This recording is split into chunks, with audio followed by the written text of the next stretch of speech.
भी आए ना, अरे मेहमान तो छोड़ो, घर में ऑफिस से पिताजी भी आए। यहाँ पर कोई है जो पिता पुत्र दोनों एक साथ आए? कौन है? जो छोटी उम्र के हों? हाँ आप हैं, खड़े हो जाइए। आपका बेटा कौन? ये आपका बेटा है, चलिए आगे आइए। आगे आ जाओ, आगे आ जाओ। चलिए माइक दीजिए। देवीलाल गुजर। देवीलाल जी गुजर, ठीक है, चलो अच्छी बात है। हमारे यहाँ तो 36 कौम के लोग आते हैं, सबका स्वागत है। यही तो वो भगवान का समोसन है जहाँ पर हर जाति, हर कौम, हर पंथ परंपरा का लोग मिल जाता है। और हम इसलिए कहते हैं हम मानवता के संत हैं, इंसानियत के संत हैं। जरा एक बात बताओ बेटा, बेटे के हाथ में माइक दीजिए। आपको पाल पोस कर किसने बड़ा किया? पापा ने। जन्म किसने दिया? मम्मी ने। अच्छा, आपकी स्कूल की फीस, स्कूल में पढ़ रहे हैं? नहीं। फीस नहीं पढ़ रहे हैं। पढ़ाई पूरी हो गई? शादी हो गई? नहीं हुई। माइक ऊपर ही रखो बेटा। शादी कौन कराएगा आपके? पापा। लव मैरिज तो नहीं करेंगे? नहीं। ठीक है, पापा शादी करेंगे। शादी में खर्चा कौन करेगा? पापा। आप इनके लिए क्या कर रहे हैं? नहीं, माइक बंद हो गया, आपकी जबान बंद हो गई। विश्राम। और ये सबके साथ है, केवल ये पिता पुत्र के साथ नहीं, सबके साथ है। चलो एक बात बताओ, सुबह उठ कर रोज पापा जी को धोख लगाते हो?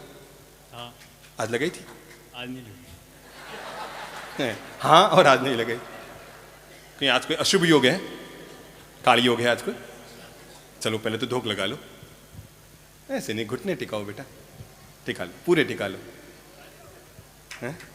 घुटने टिका लो।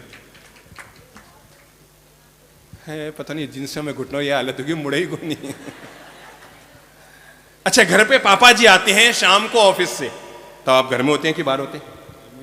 तो आप क्या करते हैं? माइक ऊपर रखो, घबराओ मत।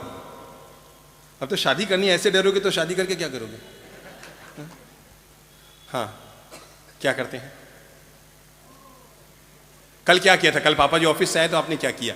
मैं आपको ये जीवन का पाठ पढ़ाना चाह रहा हूं। अगर 8 घंटे तक हमारे लिए ऑफिस में कमाकर पापा जी घर पर आए हैं, और एक बात याद रखो, अपने लिए नहीं कमा रहे हैं। कोई भी आदमी अगर अकेला हो ना, बीबी बच्चे ना हो, तो वो लूण मिर्ची और रोटी खा के अपनी जिंदगी गुजार लेगा। उसे ज्यादा छाती कूटे करने की जरूरत नहीं है। कोई भी आदमी अपनी जिंदगी में कमाने के लिए 1000 छाती कूटे करता है, तो उसके पीछे खुद का शरीर कम, अपनी बीबी, अपने बच्चे, अपने परिवार, उनका भरण पोषण कहीं ज्यादा रहता है।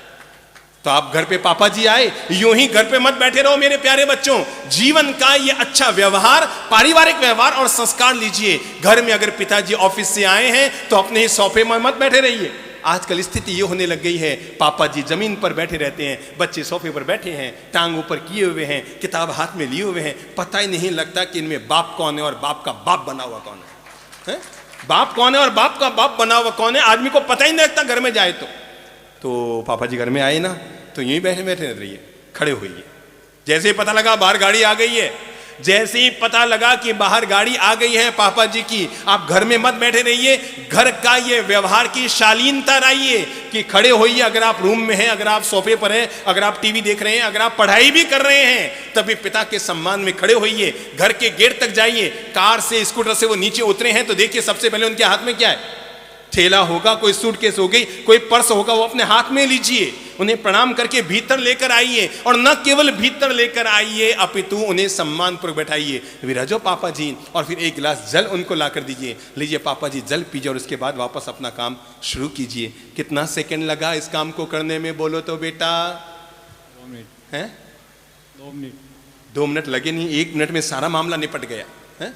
1 मिनट लगा, पर पिता के दिल में आपके लिए जगह बन गई। मेरा बेटा कितना अच्छा है, जो मैं अगर घर के बाहर हूं तब भी मुझे लेने के लिए आया करता है। और नहीं तो पता है आजकल, पहले मेरी मां ने 5 टाबर पैदा किए, और आप लोगों की माता पिता ने भी 8-8, 10-10 टाबर पैदा किए, पर किसी के माँ बाप ने ये नहीं कहा होगा अरे साहब हम तो इन्हीं से धाप गए। आप किसी के एक को भी कह दो, आपके एक ही है, अरे बाप जी एक से धाप क्यों? मैं तो फिक्स जवाब। किसी को कह दो, अच्छा आपके 2 ही टाबर है, अरे बाप जी 2 ही, मन तो पूरा तल लियो, 2 ही से धाप गई, 2 ही से तंग आ गए।